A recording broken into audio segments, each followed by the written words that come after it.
भूकंप में गजल का घर पूरी तरह तबाह हो चुका है।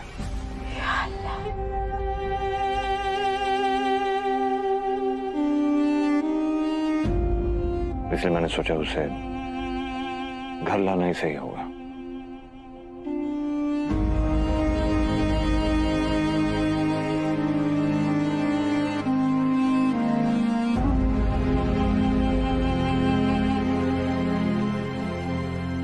आ जाओ। मैं अकरम से बात करूंगी, उसके होटल में एक कमरा दिला देंगे गजल को।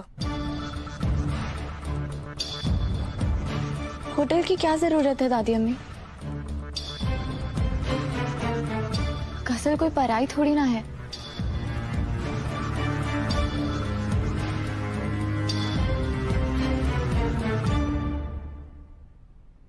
और तुम अकेला महसूस मत करना गजल।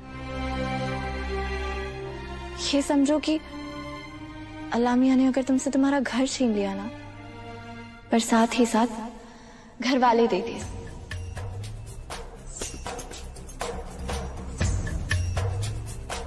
तुम्हें पता है मेरी अम्मी कहती हैं कि जब अल्लाह मियां हमसे कोई हमारा अपना छीन लेते हैं ना, तो वो आसमान में तारा बन जाते हैं।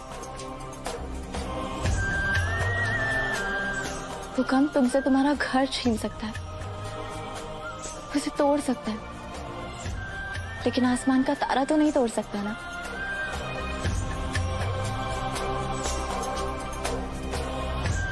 यकीन करो गजल, तुम्हारे अब्बू हमेशा तुम्हारे साथ है।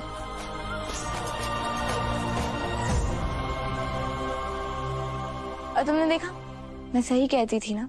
हैदर भले ही थोड़े गुस्से वाले हो सकते हैं, बात बात पे तुमसे लड़ भी सकते हैं, पर उनका दिल बहुत बड़ा है।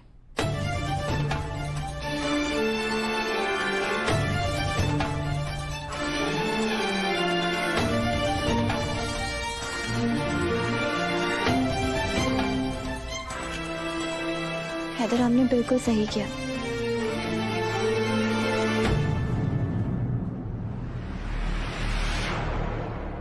तुमने तो सही कर दिया हैदर, लेकिन अब इस सही को गलत में बदलना मेरा काम है।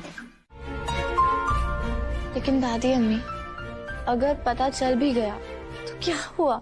छुपाया तो गुनाहों को जाता है। और अम्मी से कोई गुनाह नहीं हुआ है। मैं तो कहती हूँ दादी अम्मी, हमें हैदर को सब कुछ बता देना चाहिए। अगर उन्हें सब पता चल गया तो वो गजल की जिंदगी भर मदद करेंगे और हमेशा उसकी हिफाजत करेंगे, उसको महफूज रखेंगे, और अम्मी का बोझ भी हल्का होगा।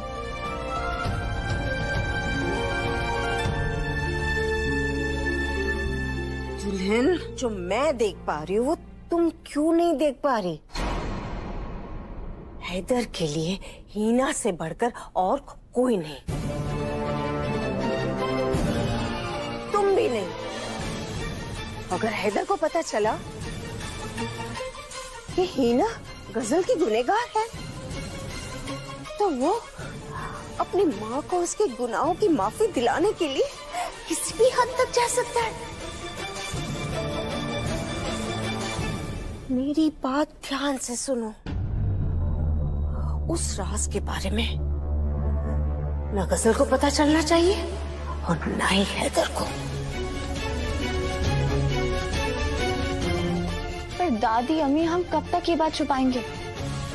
आपको क्या लगता है हैदर अम्मी की आंखों में परेशानी नहीं देख पाएंगे? और क्यों ना पता चले, हैदर इस घर के बड़े बेटे हैं, उनको हक है राज जानने का। क्योंकि सच्चाई जानने के बाद गजल हैदर से जो भी मांगेगी वो देने के लिए तैयार हो जाएगा।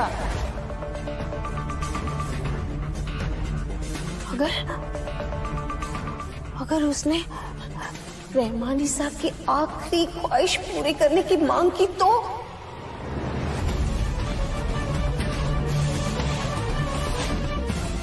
अगर उसने हैदर को ही मांग लिया तो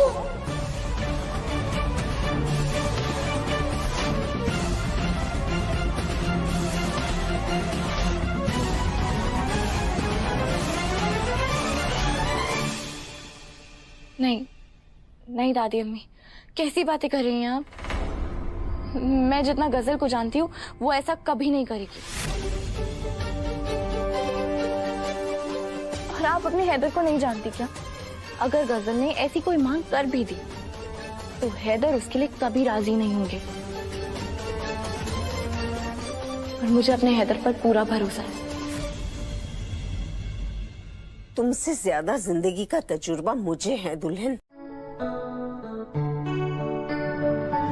कैसे फील कर रहे हो? काफी बेटर। गुड। ये कुछ दवाइयां डॉक्टर ने प्रिस्क्राइब की हैं, भेजी है तुम्हारे लिए। मैंने सोचा मैं तुम्हें दे दूं। इनमें से एक एक तुम अभी खा लो और फिर सुबह और शाम। कल से बेटर फील करोगे। अब मैं ले लूंगी। ठीक है।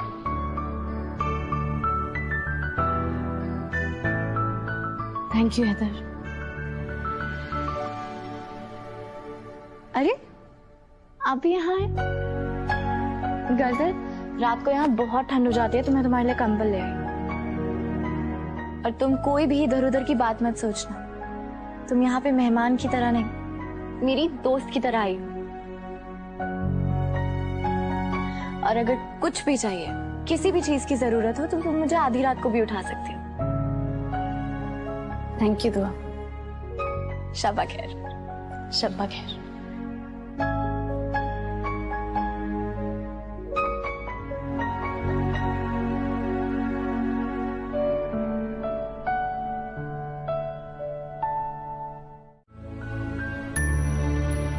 तो जब इंसान के सामने मौत खड़ी दिखाई देती है ना,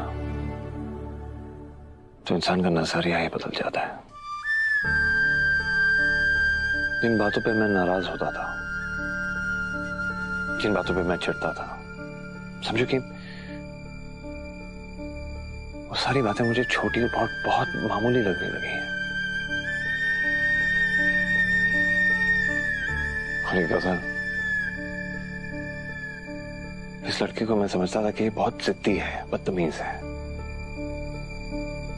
लेकिन मुझे नहीं पता था कि बाहर से इतनी मजबूत दिखने वाली लड़की अंदर से कितनी अकेली है, इतनी टूटी हुई, इतनी मायूस। गजल के साथ गुजरे वो 2 भयानक घंटों में मानो कि मेरा नजरिया बदल गया उसकी तरफ।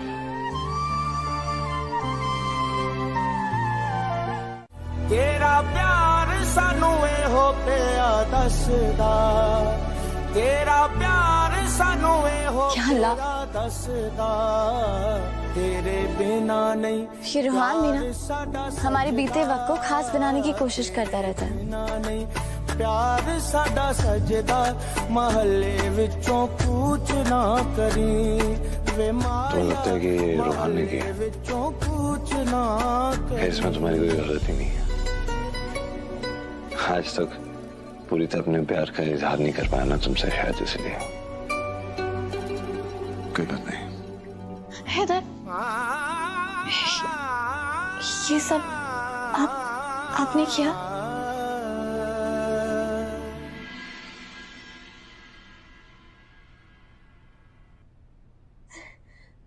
पर आज कौन सा खास दिन है? आज मौत से नजरें मिला के दुआ, अपनी मोहब्बत का एहसास हुआ है मुझे। तो आज का दिन तो खास हुआ ना।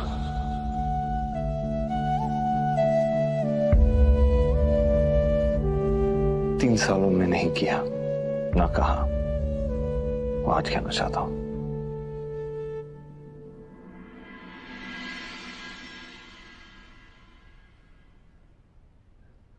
I love you, दुआ। I love you so much.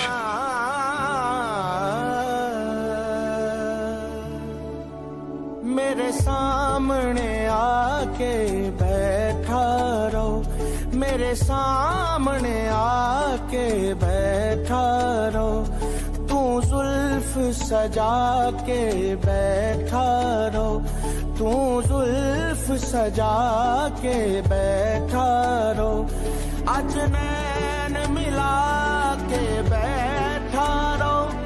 आज लोग सच ही कहते हैं, एक औरत का सच्चा प्यार ही एक पत्थर दिल इंसान को पिघला सकता है। मैं तुमसे इतनी मोहब्बत करता हूँ कि तुम्हारे साथ गुजारने के लिए एक जिंदगी भी कम पड़ जाएगी। तुम्हें पता है दुआ, भूकंप के बाद जब मैं मलबे में दबा हुआ था तो मौत के ख्याल से सता, तुम्हें खोने का ख्याल मुझे ज्यादा खाया जा रहा था।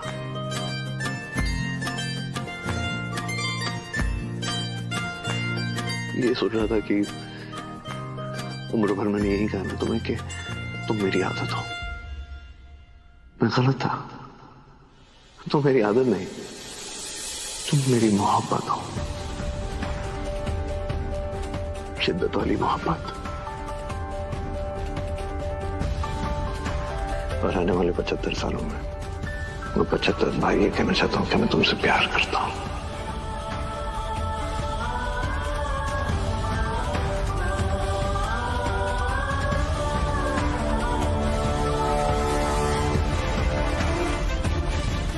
तो दुनिया की कोई ताकत हमें अलग नहीं कर सकती।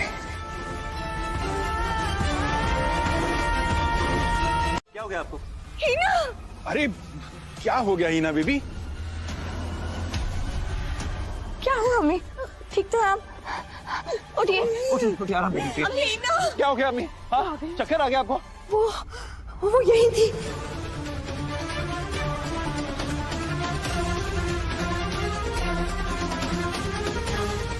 अभी यही थी। कौन? वो आई है यहाँ। वो यहाँ थी, मैंने देखा है उसे। किसको? वो यही है। कौन था यहाँ? कौन बड़ी अम्मी? बाहर देखो।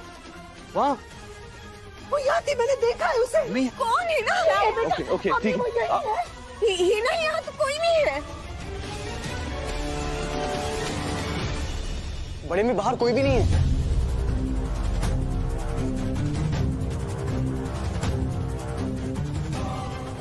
नहीं, वो यही थी, मैंने देखा है उसे। यकीन करो। हीना बेबी, क्या तुमने कोई डरावना ख्वाब देखा है क्या? नहीं राज साहब, ये कोई ख्वाब नहीं है, ख्वाब नहीं है ये।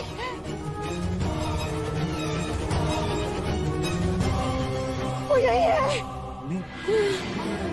वो यही थी। अम्मी संभालिए। रोहन, डॉक्टर अंसारी को फोन करो अभी। जी भाई। संभालिए अपने आप को, चलिए।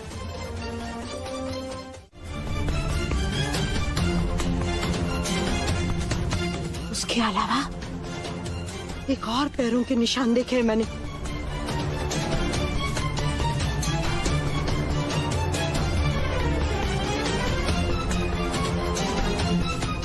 मैंने उसे खुद अपनी आंखों से देखा है।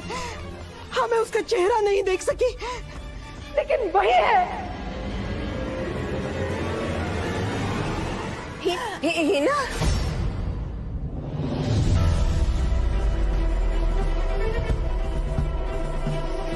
हीना, तुम बहुत ज्यादा सोच रही हो। ये सिर्फ तुम्हारा वहम है और कुछ नहीं।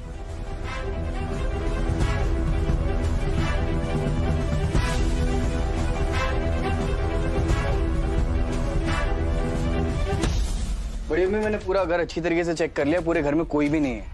और सीसीटीवी फुटेज चेक करने को भी बोला मैंने सिक्योरिटी वाले को। लो देखा, कोई नहीं है। आप यकीन क्यों नहीं करते? मेरी आंखें धोखा नहीं खा सकती। यकीन मानिए, वही है। मैंने उसको अपनी आंखों से देखा है।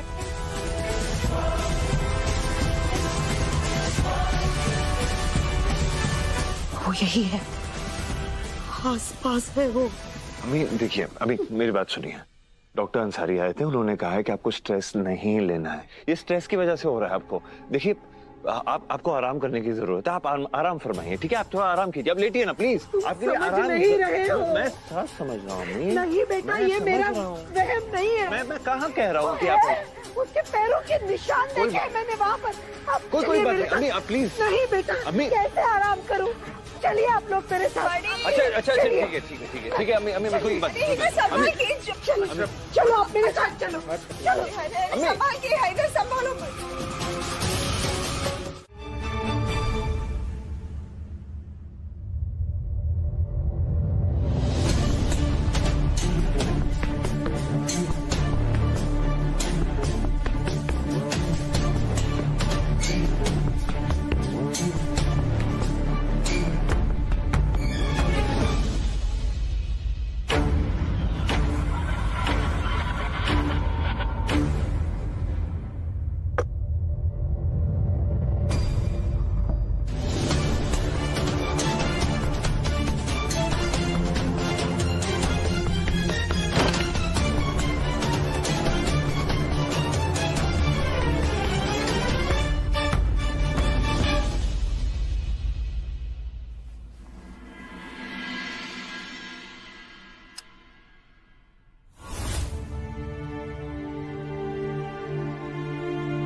अम्मी इधर आइए, कुछ नहीं है ऐसा।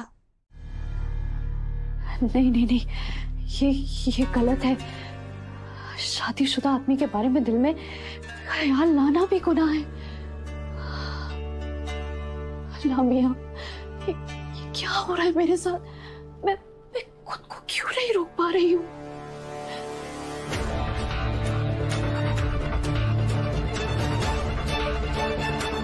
क्यों बार बार मेरी आंखों के सामने तुम्हारा चेहरा नजर आता है? क्यों बार बार कानों में सिर्फ तुम्हारी आवाज सुनाई देती?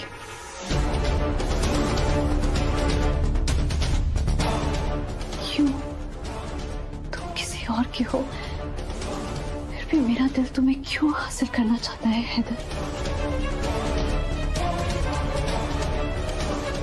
ऐसा क्यों लग रहा है कि अगर तुम मुझे नहीं मिले तो जिंदगी में मैं कभी खुश नहीं रह पाऊंगी।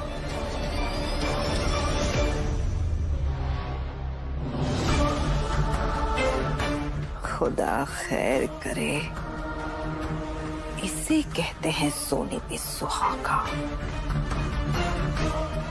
अब मुझे हीना के प्यारे बेटे और बहू को अलग करने के लिए मेहनत भी नहीं करनी पड़ेगी। मेरे गाल पर पड़े उस तमाचे का बदला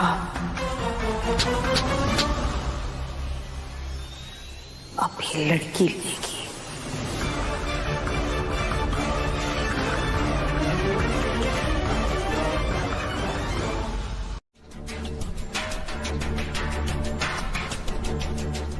ये तो जरूर था, पता नहीं हैदर को बताना चाहिए या नहीं।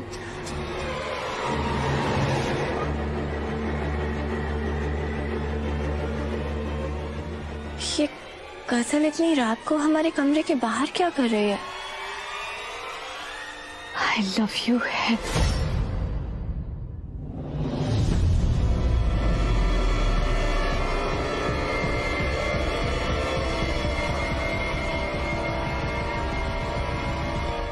इतनी रात को तुम यहाँ खड़े खड़े किससे बातें कर रही हो? वो मैं सोच रही थी कि इतनी रात को तुम्हें डिस्टर्ब करना चाहिए या नहीं। एक्चुअली मेरे रूम में ना पानी की बोतल नहीं थी और मुझे बहुत प्यास लग रही थी तो। पर तुम्हें तो पता है ना कि किचन कहाँ है? हाँ किचन पता है, लेकिन फिर भी सोचा मैं पूछ लूं तुमसे एक बार। इसमें पूछने वाली क्या बात थी गजल? अच्छा कोई बात नहीं, अगर तुम्हें किसी भी और चीज की जरूरत हो तो मैं आज अम्मी के कमरे में सो रही हूँ। तुम्हें डर तो नहीं लग रहा ना गजल? अगर ऐसी कोई बात है तो तुम भी मेरे साथ आ सकती हो। नहीं मैं ठीक हूँ, थैंक यू।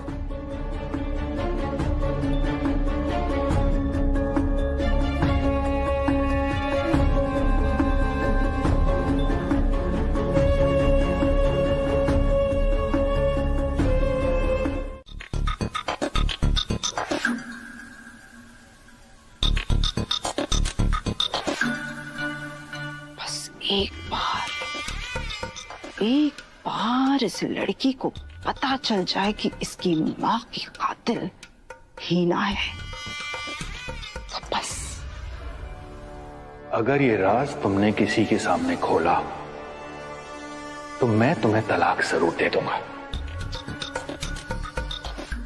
मियाँ ने तो मुझसे मुंह ना खोलने का वादा लिया है, लेकिन बिना मुंह खोले भी तो राज बाहर आ सकता है ना। छोटी अम्मी, ये लो लोबान।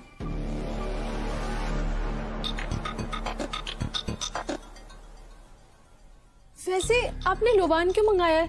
हमारे घर में तो कहाँ धुआं करने का रिवाज है।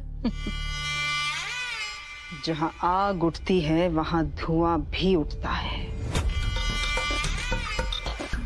तुम खड़ी खड़ी मेरा मुंह क्या देख रही हो? अपनी दुआ बाजी की चमचागिरी नहीं करनी है तुम्हें। जाओ जाओ जाओ।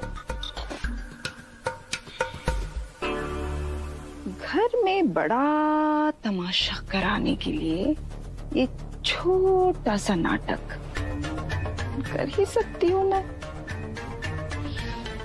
आलतू जलालतू आई बला तू टालतू।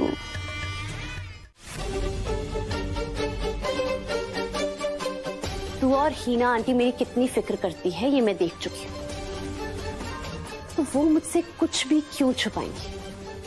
और तो और दुआ मेरी इतनी फिक्र करती है कि उसने मुझे खुद कहा है कि वो मेरे टूटे हुए घर में जाकर मेरे अम्मी और अप्पू की टूटी हुई निशानियां ढूंढने में मेरी मदद करेगी। कौन सी निशानियां?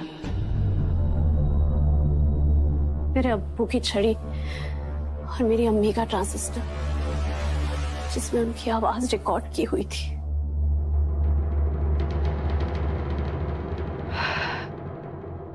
बेचारी बच्ची, कभी कभी मुझे तुम पर बहुत तरस आता है गजल बेटा। सिर्फ एक ट्रांजिस्टर पर अपनी अम्मी की आवाज सुनकर तुम बड़ी हुई हो ना बेटा। उन्हें कभी अपनी आंखों से देखा भी नहीं ना तुमने। तुम्हारी अम्मी की मौत कैसे हुई? आपसे मतलब? ठीक है बेटा, मत बताओ। मैं तो बस यूं ही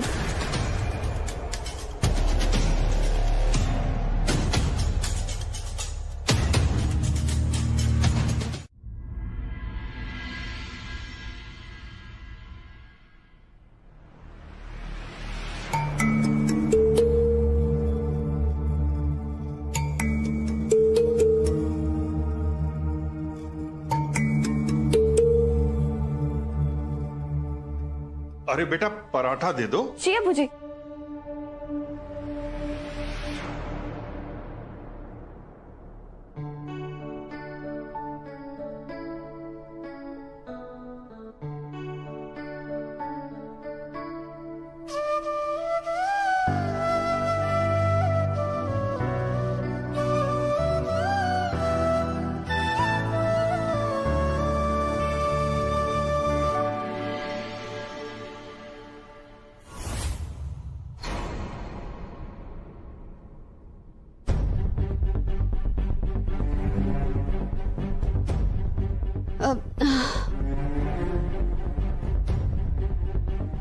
मैं बाद में कुछ खा लूंगी, मुझे ज्यादा भूख नहीं है।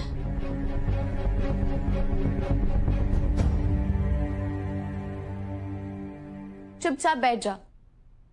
तुम्हें पता है ना, इस घर में बिना नाश्ता किए टेबल से उठने की इजाजत नहीं है।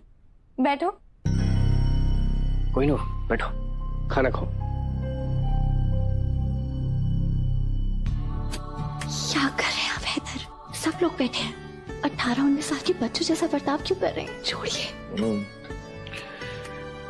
19-20 साल का मैं नहीं कहा देता हूँ।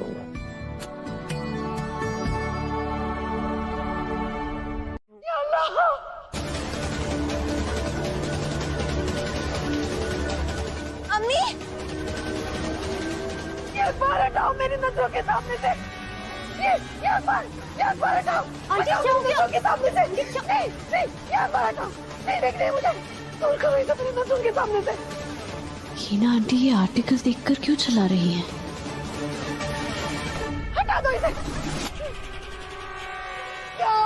लटवार, हटा दो लटवार को।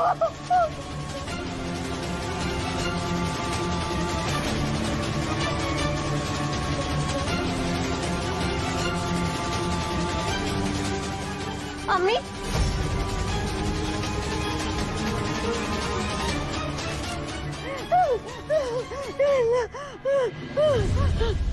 क्या हुआ अम्मी? क्या हुआ? सब ठीक तो है? क्या हुआ? क्या क्यों चिल्ला रही हैं आप? क्या हो गया? क्या देख लिया आपने? तुम खुद देख लो अपनी आंखों से।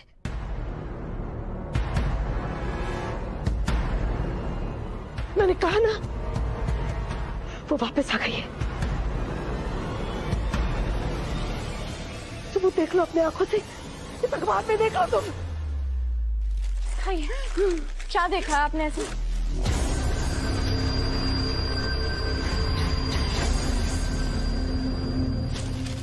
कुछ भी तो नहीं है। नहीं है ना, तीसरे पन्ने पर छपी है खबर, मैंने देखी है। आंटी कौन वापस आ गई है? आप किसकी बात कर रही हैं?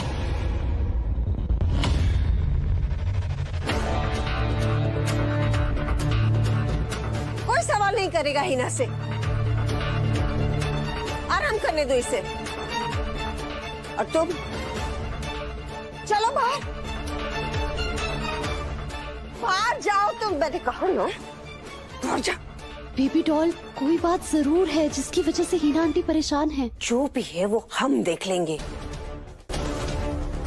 ये हमारे घर का मामला है, तुम्हें बीच में पड़ने की कोई जरूरत नहीं। लेकिन मैं तो सिर्फ मदद करने की कोशिश कर रही हूँ। नहीं चाहिए तुम्हारी मदद बेटा।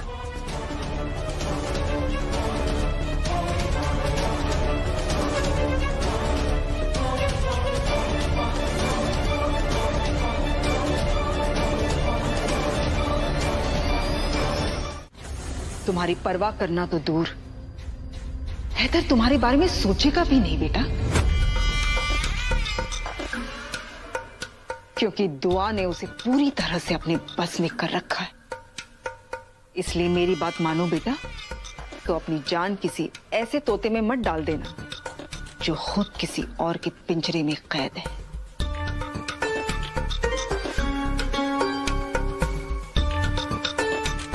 आप क्या बोलने की कोशिश कर रही हैं? मेरी समझ में नहीं आ रहा है। खैर छोड़ो इस बात को। पता है गजल बेटा, तुम्हारे लिए अपनी जान खतरे में डालने वाला सिर्फ हैदर ही नहीं है। पते की बात तो ये है कि तुम्हारी अम्मी अब्बू की निशानियां हैदर नहीं लाया है, मैं लाई हूं।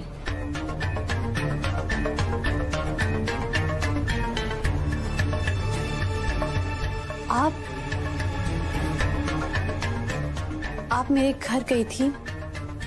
सॉरी, वो मैंने सोचा। कोई बात नहीं बेटा, कोई बात नहीं। इतने बड़े घर में, इतने बड़े खानदान में रहकर भी हमेशा अकेली ही थी मैं गजल। अपनों के लिए तरसना क्या होता है ये मुझसे बेहतर कोई नहीं समझ सकता। खैर छोड़ो इन सब बातों को। बेटा उम्मीद करती हूँ कि तुम्हारे माँ बाप की निशानियां पाकर तुम मेरे लिए भी एक छोटी सी जगह अपने दिल में दे पाओगी। अब दो अकेले एक दूसरे का सहारा तो बन ही सकते हैं ना? और आपको ऐसा क्यों लगता है कि मुझे किसी सहारे की जरूरत है? खुदा खैर करे बेटा, इस घर के लोग वैसे नहीं हैं गजल, जैसा तुम सोचती हो, जैसा तुम्हें लग रहा है। आज तुम्हें सिर्फ एक राज का पता चला है बेटा, जो ये सारे मिलकर तुमसे छुपा रहे हैं। ऐसे कई बड़े बड़े राज इस घर में दफन है।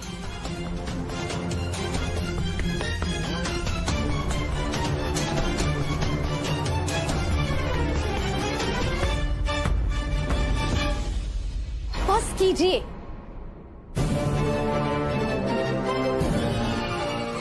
आप तो राहत अंकल की तरह शायर भी नहीं, फिर कैसे अपनी मीठी मीठी बातों से आप लोगों को लपेट लेती हैं? क्या लगा था आपको? आपकी झूठी फिक्र देखकर, आपका ये अकेलेपन का रोना देखकर मैं पिघल जाऊंगी। और ताज्जुब की बात तो ये है कि आज सुबह ही आपने मुझसे मेरी अम्मी की मौत के बारे में पूछा और अपने फायदे के लिए लोगों का इस्तेमाल करना दुआ अच्छे से जानती है। और हैदर के अलावा इस घर में दुआ किसी की भी सगी नहीं। अरे अरे बाजी तो तुम्हें सच्चाई बताने वाली थी, खुद बताने वाली थी, लेकिन ऐन वक्त पे दुआ ने आके उसे रोक दिया। अब हम में से किसी को चैन से जीने नहीं देगी वो। आखिर है तो वो अम्मी, मुझे अब भी यकीन नहीं हो रहा। हीना आंटी में तो मुझे मेरी अम्मी की परछाई नजर आती है। ठीक है गजल बेटा, ठीक है। अब अपना ख्याल रखना बेटा, कहीं ऐसा ना हो कि तुम्हारा अंजाम भी वही हो जाए जो सालों पहले तुम्हारी अम्मी का हुआ था।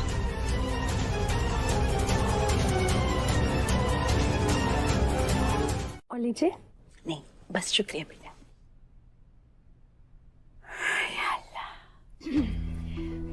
हैदर को इतनी फिक्र है आपकी, दुकान पर मन भी नहीं लग रहा उनका। फोन आया था, आपकी सेहत के बारे में पूछ रहे थे। मेरी किसी बात से अल्लाह मियाँ बहुत खुश है, इसीलिए तो उन्होंने मुझे हैदर जैसा बेटा और दुआ जैसी बहू दिए हैं। सच कहूं, हैदर और दुआ मेरी दो आंखें हैं। बात तो सही कही आपने। हैदर जैसे लोग ना किस्मत वालों को ही मिलते हैं। किरदार फिर चाहे भाई का हो, दोस्त का हो, बेटे का हो या शौहर का। हैदर बोलता नहीं है, लेकिन मैं जानती हूँ ना, हैदर दुआ से बहुत मोहब्बत करता है। हैदर भी कुछ कम नसीब वाला नहीं है। दुआ जैसी फिक्र और खिदमत करने वाली बीवी नसीब से ही मिलती है।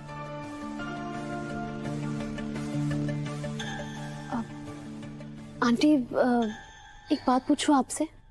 पूछो ना बेटा। आंटी आप किसकी बात कर रही थी?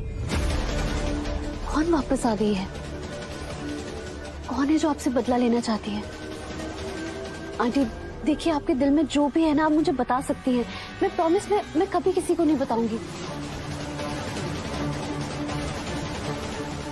देखिए आंटी, पता नहीं क्यों मुझे लगता है इस रात से मेरा भी कोई लेना देना है। ऐसा क्यों लग रहा है जैसे कहीं ये राज मेरी अम्मी से तो नहीं जुड़ा है।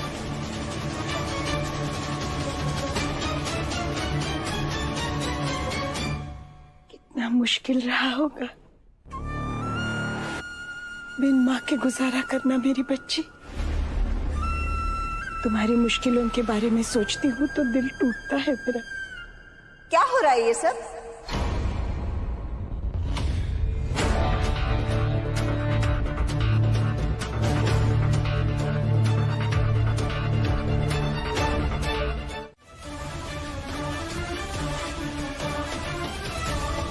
मुझे तो पूरा यकीन है कि ये बस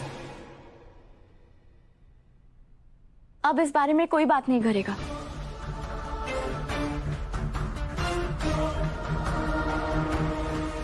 कोई भी नहीं।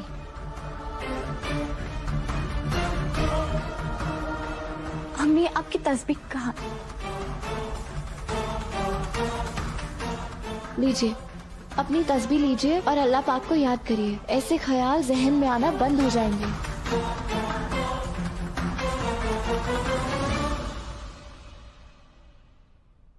अम्मी, मेरे ख्याल से हमें घर में कुरान खानी करवा लेनी चाहिए। जरूर जरूर कुरान खानी करवाएंगे, लेकिन इसलिए ताकि इस घर में बरकत आए, साया और बुरी ताकत भगाने के लिए नहीं। और कब तक ऐसे सदमे में रहोगी तुम? अरे कोशिश नहीं करोगी तो तुम्हें ठीक कैसे होगी? और ये कैसी बेहोशी है? अपने दिमाग और अपनी जुबान पर काबू ही नहीं तुम्हें।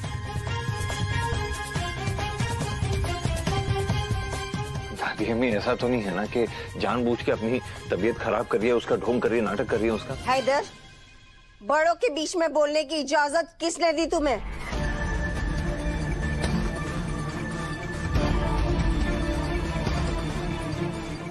दुआ जी। बड़ी को दवाई दो।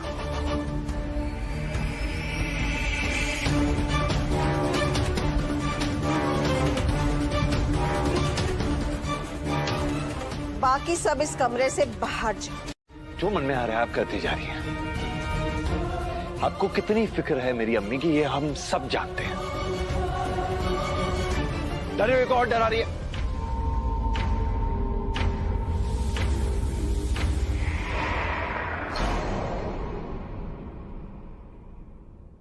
अम्मी कमरे से सुन रही होंगी तो परेशान होंगी।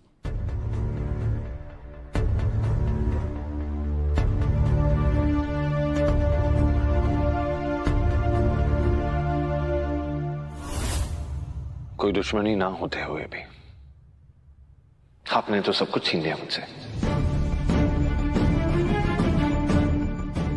एक बच्चे से उसके बाप का साया,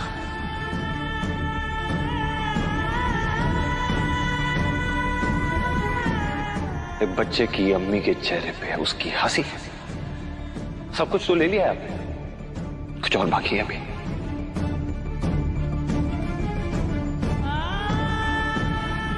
आप लोगों को तो शायद कोई अंदाजा नहीं होगा, लेकिन जब मैं स्कूल में जाता था ना ओपन हाउस में, तो बच्चों के साथ जब उनके माँ बाप को दिखता था तो क्या फीलिंग थी आप लोगों को मालूम?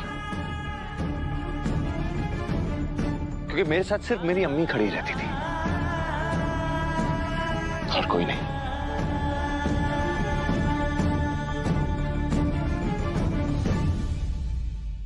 खुदा का मैं शुक्रगुजार हूं कि मुझ में इतनी हिम्मत थी कि अपने बाप का साया ना होते हुए भी मैंने गुजारा कर लिया, लेकिन मेरी अम्मी के बगैर मैं नहीं जी सकता।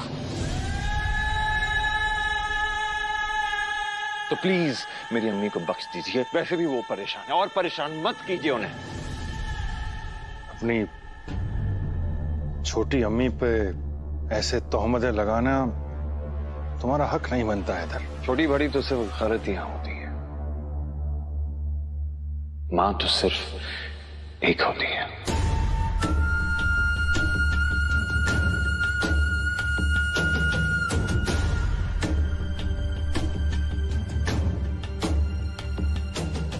अगर तुम्हें इतनी ही तकलीफ है गुलनाज की इस घर में रहने से, तो ऐसे लेके निकल जाता हूं इस घर से बाहर।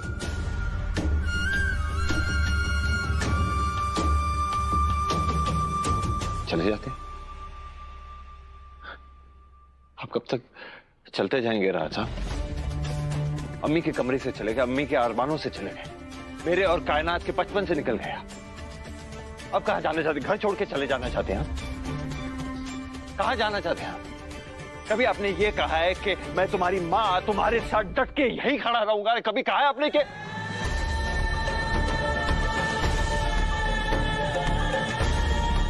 बेवकूफ आदमी के प्यार में पड़ ही कैसे गई?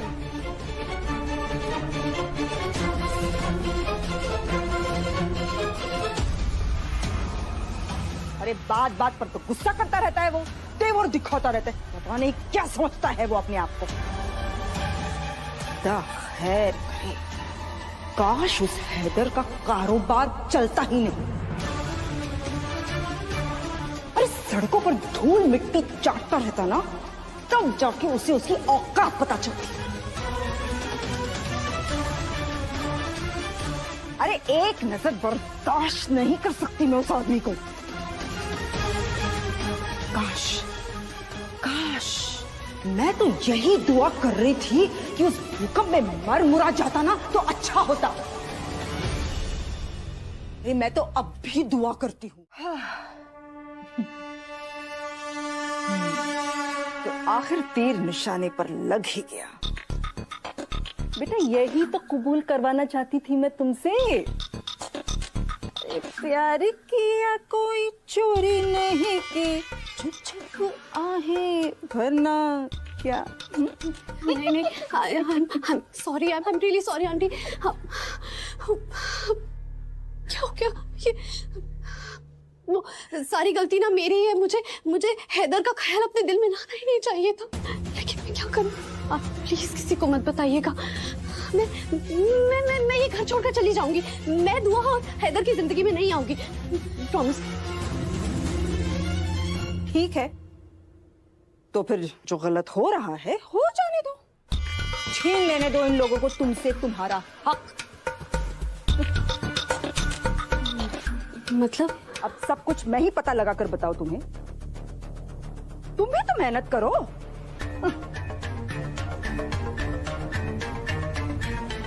गजल बेटा, आओ बैठो यहाँ, आओ बैठ, मैं तुम्हें समझाती हूँ। देखो गजल, इतना तो तुम जान ही चुकी हो कि हीना और ये बाकी के घर वाले कोई ऐसा राज जानते हैं जो दुआ तुम्हारे सामने आने नहीं दे रही है।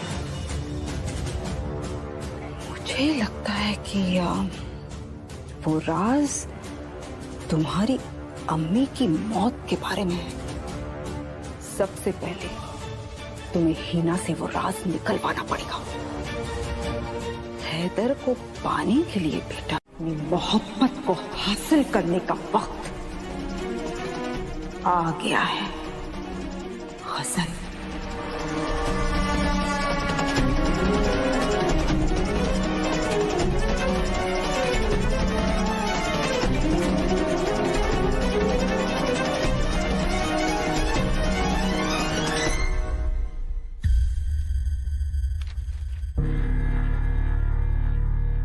लोगों ने मार मार के की एक औरत की हत्या। कौन सी खबर अम्मी? लोगों ने मार मार कर एक औरत की हत्या कर दी, नाम भी छपा है। इसका मतलब इतनी पुरानी खबर का प्रिंट आउट आज ही निकाला गया है। कोई तो है जो जानबूझकर अम्मी को डराने की और उनके दिमागी हालत से खेलने की कोशिश कर रहा है। मुझे बातों में उलझाकर अगर आप मेरा फायदा उठाने की कोशिश कर रही हैं, तो याद रखना मैं छोड़ूंगी नहीं।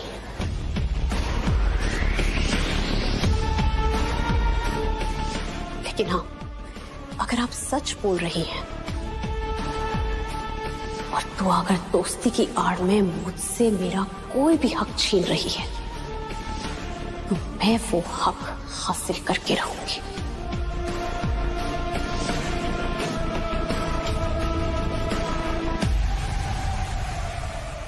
जो कोई अम्मी की दिमागी हालत का फायदा उठाकर उन्हें कमजोर करने की कोशिश कर रहा है, उससे पहले मेरा सामना करना होगा। तो फिर तय रहा गजल, तुम और मैं, हम दोनों मिलकर हम पर हो रही नाइंसाफियों के खिलाफ आवाज उठाएंगे अपने तरीके से।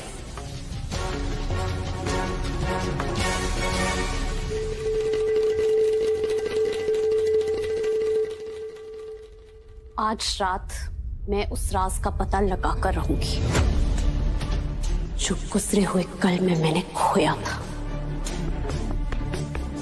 और जो आने वाले कल में मैं हासिल करने वाली हूं। उसका फैसला आज रात को होगा। अम्मी के खिलाफ साजिश करने वाला इंसान आज रात को भी जरूर उन्हें डराने की कोशिश करेगा और आज रात को मैं उसका पर्दाफाश करके रहूंगी।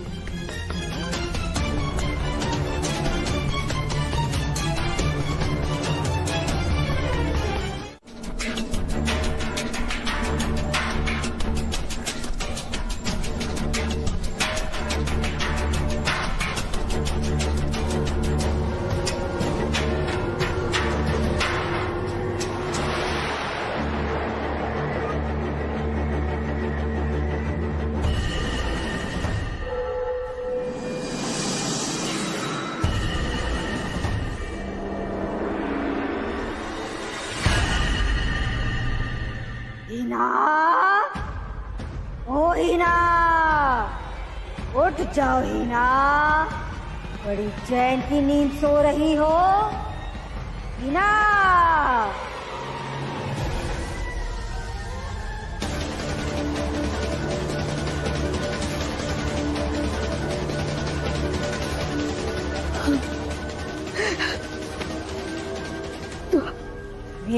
1 महीने की बच्ची को मुझसे दूर कर दिया ना तुमने। अनजाने में हुआ सीता, मैंने जानबूझ के कुछ नहीं किया, तुम जानती हो अनजाने में हुआ। अब मैं तुमसे तेरी औलाद छीन लूंगी।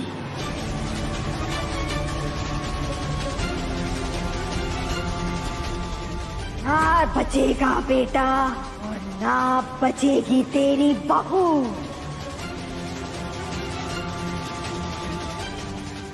नहीं नहीं, ऐसा मत करना।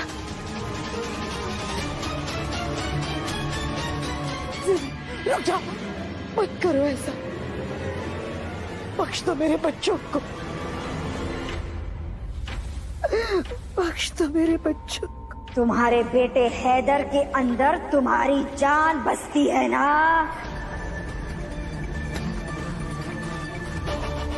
हैदर का कोई कसूर नहीं है, मेरे गुनाह की सजा। मेरे बच्चों को मत देना जीनत। तुम चाहो तो मेरी जान ले लो, लेकिन मेरे हैदर को कुछ मत करना। उसका कोई कसूर नहीं है, उसका कोई कसूर नहीं। मैं कह रही हूँ ना, मैंने जानबूझ के नहीं किया, जाने में हुआ।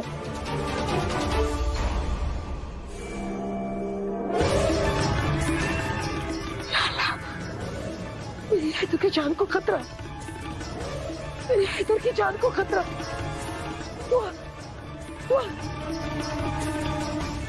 जल्दी उठो बेटा, हैदर की जान को खतरा।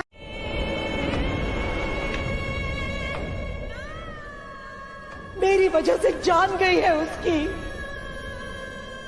मैं जिम्मेदार हूं तुम्हारी अम्मी की मौत के लिए। वक्त आ गया है कि तुम्हें सारी सच्चाई बता दी जाए।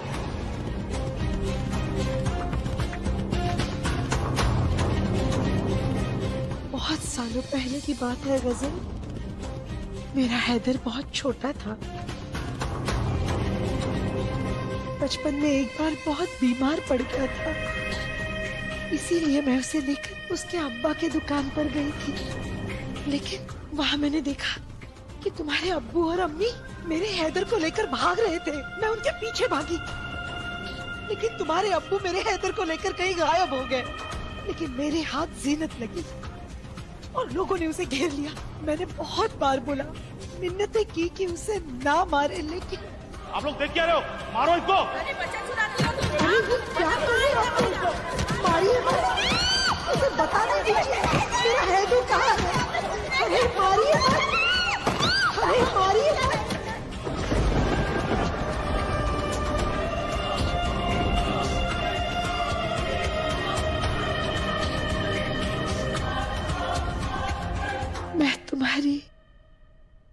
मैं तुम्हारी अम्मी को तो तुम्हें लौटा नहीं सकती, लेकिन वादा करती हूँ तुमसे, मैं जिंदगी भर तुम्हारा ख्याल रखूंगी। रोक लो, अपनी अम्मी को रोक लो, रोक लो। मेरी हैदर की जान बचा लो गजल, उसका कोई कसूर नहीं, उसका कोई कसूर नहीं है। गुनाह मेरे हाथों से हुआ।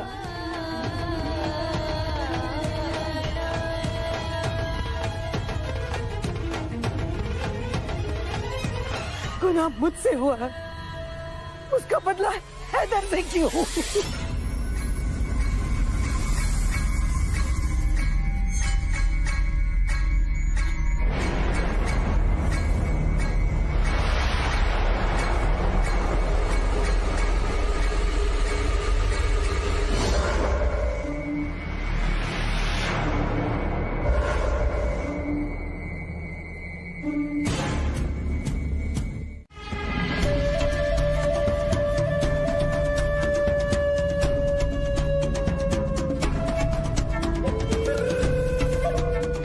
डोज कुछ ज्यादा ही डाल दिया मैंने। अब तो कल दोपहर तक भी इसकी नींद नहीं खुलेगी। खुदा खैर करे। दुआ उठो बेटा, देखो तुम्हारी अम्मी का क्या हाल हुआ है। दुआ उठो बेटा, तुम सो रही हो अब तक? हाँ दुआ, अरे तुम ध्यान नहीं रख सकती थी क्या अम्मी का? उठो दुआ। गहरी नींद में सो गई है शायद। दुआ उठो। दुआ, ये दुआ उठ क्यों नहीं रही है? तबीयत तो ठीक है ना इसकी? हाँ नहीं, मैं देखती हूँ। तबीयत तो बिल्कुल ठीक है दुआ की, उसे कुछ हुआ नहीं है। शुक्र है अल्लाह का। और 4 रातों की नींद पूरी कर रही है बच्ची, सोने देना उसे।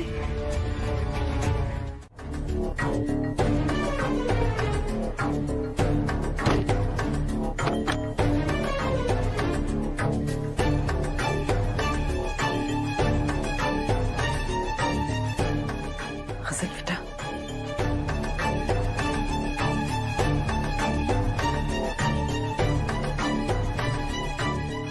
बेटा तुम बैठो, बैठो यहाँ। गजल बेटा, अपने आप को अकेला कभी मत समझना, मैं हूं तुम्हारे साथ। बेटा मैं जानती हूँ कि इस वक्त तुम्हारे दिल को कितना बुरा लगा होगा, कितनी बुरी तरह से वो टूटा होगा, लेकिन बेटा मुझे इस बात की खुशी है कि जिन लोगों पर तुमने आंखें बंद करके भरोसा किया था, उनका असली चेहरा तुम्हारे सामने आ ही गया। अरे तुम जानती नहीं हो गजल, जब मुझे सच्चाई के बारे में पता चला, मैंने तो बाजी और मियां से कह दिया था, साफ साफ कह दिया था कि गजल के सामने ये सच्चाई छुपाना गुनाह होगा, बहुत बड़ा गुनाह। क्योंकि जीनत उसकी अम्मी है और अपनी अम्मी के बारे में, उसकी मौत के बारे में जानने का गजल को पूरा हक है। तब पता है दुआ ने क्या कहा? दुआ ने कहा कि किसी पराये के लिए मैं अपनों की खुशी दांव पे नहीं लगा सकती हूँ। अम्मी के सुकून से ज्यादा, उनकी खुशी से ज्यादा मेरे लिए दुनिया में और कुछ नहीं है। और इतने साल तो गजल ने अपनी अम्मी की मौत के बारे में जाने बगैर गुजारा कर ही लिया, तो आगे भी कर ही लेगी। उसको बताने की कोई जरूरत नहीं है। पता है दुआ ने ऐसे कहा, तब मैंने भी अपनी आवाज ऊंची करके दुआ से कहा, अरे तुम ऐसे कैसे बोल सकते हो उसके बारे में? वो बेचारी तो तुम्हें अपना दोस्त समझती है, अपना सच्चा दोस्त समझती है, उसके बारे में तुम ऐसी बातें कर रही हो? हाँ, उसने पता दुआ ने क्या कहा? दुआ ने कहा कि उस लड़की से दोस्ती करना तो मेरी मजबूरी थी। हमने इतना बड़ा गुनाह जो किया, उसकी भरपाई करने के लिए उस गरीब लड़की को मैं थोड़े बहुत पैसे देके तो मदद कर ही सकती हूँ। मैं पूछती हूँ कि तुम्हारी अम्मी की मौत की कीमत कोई लगा सकता है? लेकिन गजल बेटा, ये सब सोच के ना तुम अपने दिल को मत दुखाओ बेटा, क्योंकि मैं हूं तुम्हारे साथ। मैं तुम्हें कुछ नहीं होने दूंगी गजल बेटा, कुछ नहीं होने दूंगी।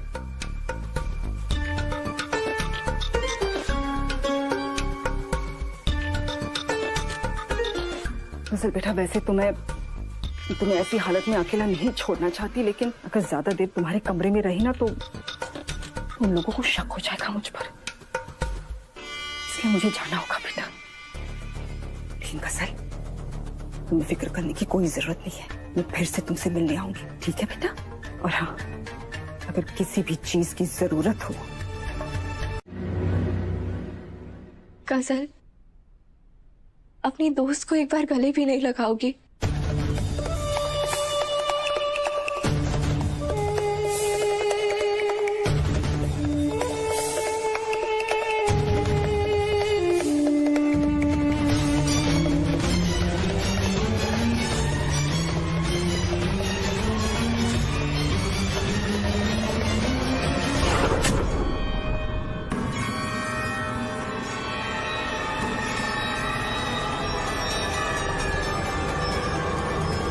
गजल,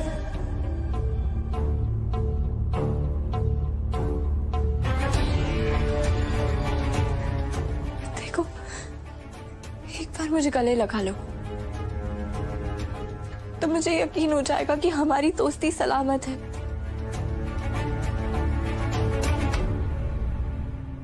जीनत की मौत मेरी गलतफहमी की वजह से हुई है।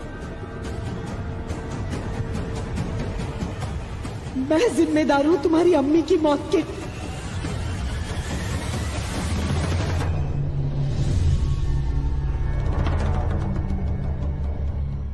समझ सकती हूँ सच्चाई का ये कड़वा घूंट पीना तुम्हारे लिए कितना मुश्किल है। इंसान कितना भी मजबूत क्यों ना हो, ये जानकर कि उसकी अम्मी की मौत एक दर्दनाक हादसे में हुई, कोई भी इंसान टूट जाएगा। पर मेरा यकीन मानो, अम्मी की गलती एक बहुत बड़ी गलतफहमी का नतीजा थी। मैं अपनी अम्मी को जानती हूँ, वो मेरी अम्मी है। मैं जानती हूँ वो ख्वाब में भी जानबूझकर किसी को तड़पाने का, किसी को चोट पहुंचाने का सोच भी नहीं सकती।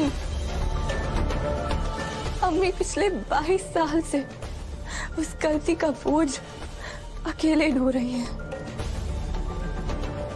मैं जानती हूँ तुमने जो जिंदगी बिना अपनी अम्मी के गुजारी है, उनके पछतावे के आगे कुछ भी नहीं है। उनका पछतावा इसके आगे बहुत छोटा है। पर मैं ये भी जानती हूँ कि मेरी दोस्त का दिल बहुत बड़ा है, इसीलिए मैं रहम की फरियाद करने आई हूँ। अम्मी को माफ कर दो, वरना ये पछतावा उनकी जान ले लेगा। कसर अम्मी पूरे दिल से तुम्हें भी अपनी बेटी मानती है। हाँ, तुमने अपनी माँ को जरूर खोया, पर ये सोचो, अल्लाह मियाँ ने तुम्हें बदले में दूसरी माँ दे दी। तुम क्या चाहती थी? हाँ, कि मैं वहां पर जाकर चिल्लाती, चीखती, हीना आंटी और दुआ के सामने बहुत बड़ा तमाशा करती, ऊपर बरस पड़ती, और फिर क्या सुबह सब खत्म हो जाता। चलो मान लेते हैं कि हैदर को सच्चाई पता चल भी जाती तो क्या, अपनी माँ को तो नहीं छोड़ देता ना। हैदर और दुआ की जिंदगी पर तो कोई फर्क ही नहीं पड़ता। और मैं अपनी बची हुई जिंदगी आंसू बहाते हुए बिता देती, लेकिन अब मुझे आंसू बहाना मंजूर नहीं।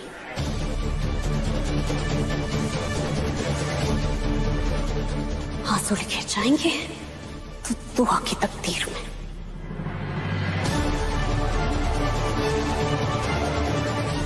जिंदगी के साथ समझौता नहीं करूंगी अब मैं।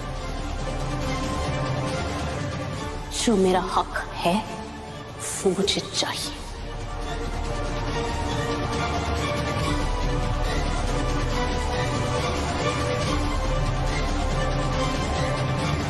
आज मैं इस घर की बेटी बनी हूं, अब इस खानदान की बहू बनूंगी।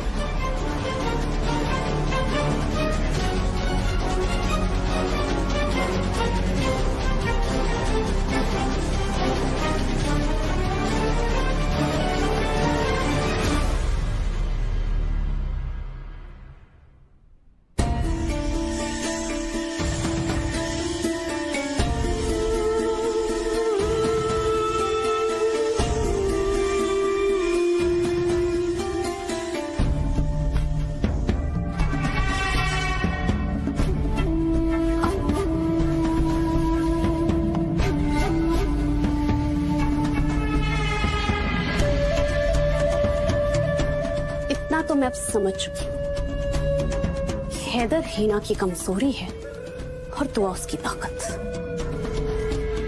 और अब उस ताकत को टूटकर बिखरना होगा। दुआ ने आज तक मेरी दोस्ती देखी है और अब वो मेरी दुश्मनी देखेगी। मेरे अब्बू की आखिरी ख्वाहिश थी कि मैं हैदर की बीवी बनूं और इस खानदान की बहू, और अब मैं अपने अब्बू की आखिरी ख्वाहिश पूरी करूंगी।